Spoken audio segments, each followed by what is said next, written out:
Did you know that electric eels were the blueprint for the world's first batteries? That's right. 2 centuries ago, inspired by these curious creatures, the Italian physicist Alessandro Volta interspersed a stack of metal discs with salt-soaked cardboard and created the very first synthetic battery.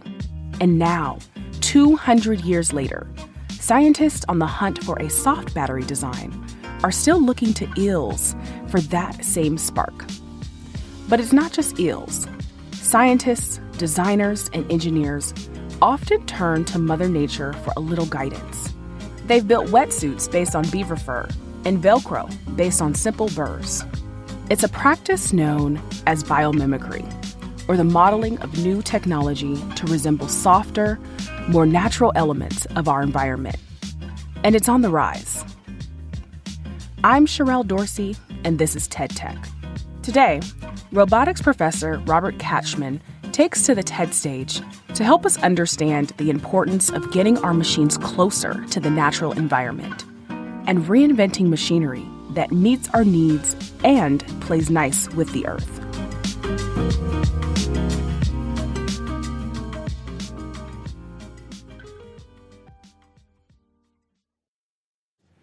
Modern engineering focuses on rotating motors to power almost any machine. It's taken about 200 years for motors to become what they are today. And they're still loud and unnatural in their ways.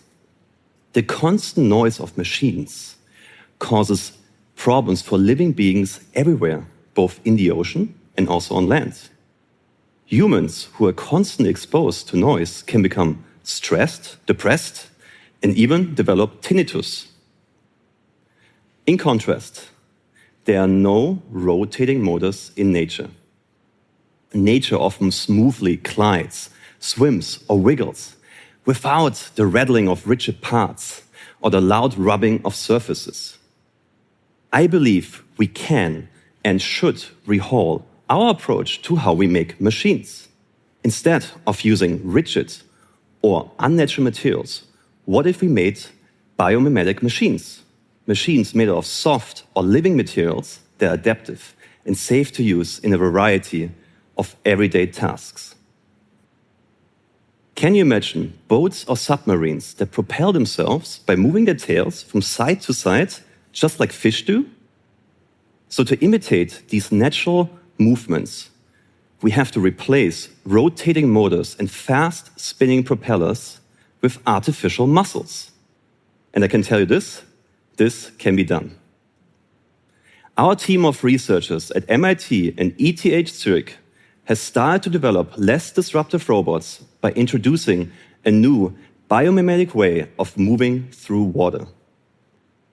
We created a biomimetic robotic fish. Her name is Sophie. She's the first demonstration of a fully untethered soft robot that can explore the ocean without the need for propellers. Sophie pumps water back and forth within her highly deformable tail. Her tail movement imitates the natural swimming motion of real fish.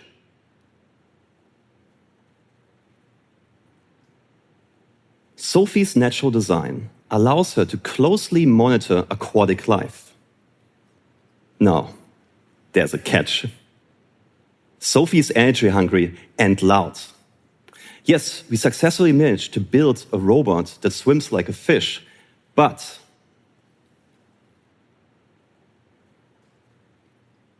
Sophie required a motor and a pump to properly work. Now, we are replacing that motor and pump, which is noisy and not desired in such a way. We're replacing it with silent artificial muscles. These muscles are called hazels. They directly and efficiently convert electrical energy into muscle contractions. Take a look at this large muscle we made to lift and lower a leg. A stack of flexible sheets contracts and relaxes just like a thigh muscle does. Let me tell you how this works. So we take laminated sheets to create pouches. We have several of these pouches within a single muscle.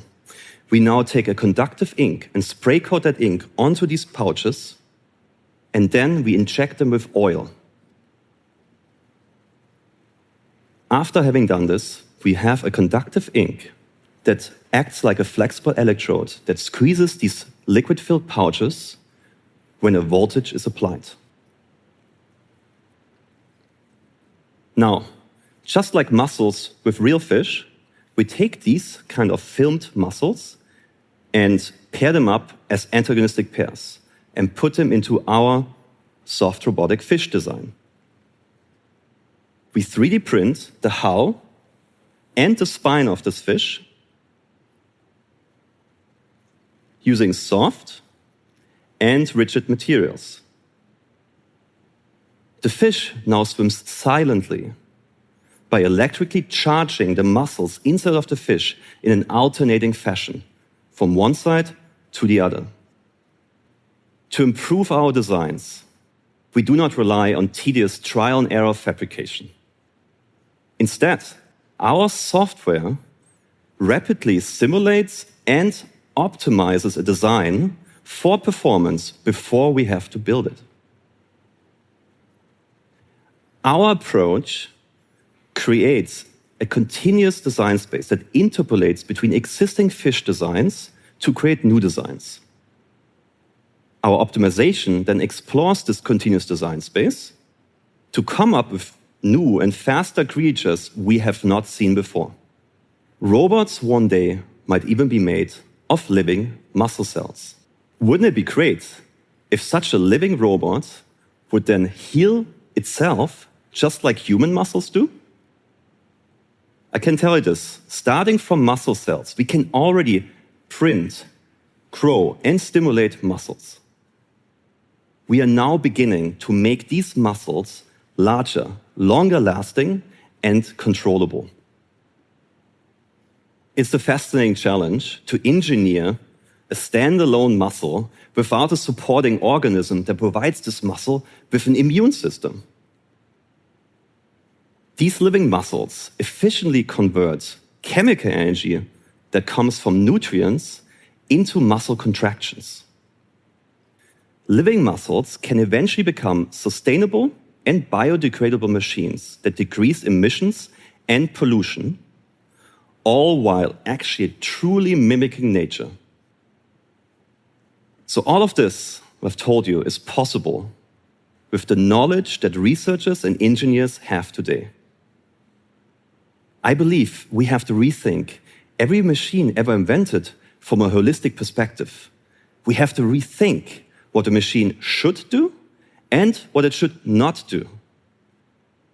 I think we want machines that safely integrate with us, improve our quality of life, all the while we respect nature and don't pollute our world with loud noises.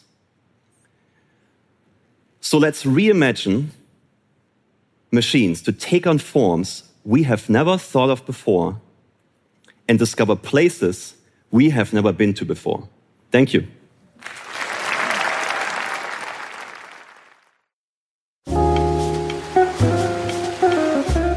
TED Tech is part of the TED Audio Collective. This episode was produced by Isabel Carter, who also wrote it with me, Sherelle Dorsey. Our editor is Jimmy Gutierrez, and the show is fact-checked by Christian Aparta.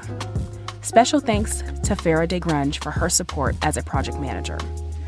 I'm Sherelle Dorsey. Let's keep digging into the future. Join me next week for more.